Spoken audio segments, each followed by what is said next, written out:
எல்லாருக்கும் வணக்கம். பாட்டி கை பக்குவம். இன்னைக்கு நம்ம வீட்டு சமையல் பார்க்கலாங்களா? இன்னைக்கு ஆடி வெள்ளி, சரிங்களா? சுட சுட சாதம்,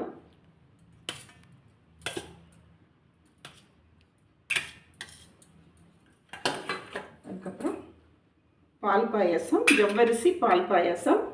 இன்னைக்கு நெய்வேத்தியத்துக்கு பால் பாயாசங்க, ஜவ்வரிசி பால் பாயாசம் பண்ணியிருக்கோம். அதுக்கப்புறம் சாம்பார் சாப்பிட்டு சாப்பிட்டு போர் அடிச்சிச்சிங்களா, அதனால இன்றைக்கி பருப்பு நல்லா திக்காக பருப்பு கடைஞ்சாச்சுங்க, தாளிச்சாச்சு பருப்பு.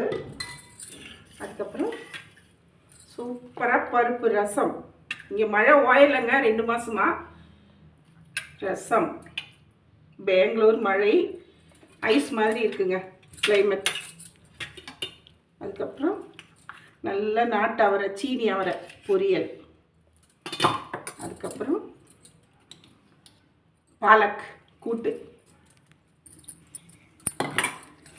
இன்றைக்கி இதாங்க நம்ம வீட்டு சமையல். பிடிச்சிருந்தா லைக் பண்ணுங்கள், ஷேர் பண்ணுங்கள், கமெண்ட் பண்ணுங்கள், சப்ஸ்கிரைப் பண்ணுங்கள். இன்னொரு வீடியோவில் உங்களை நான் சந்திக்கிறேன்.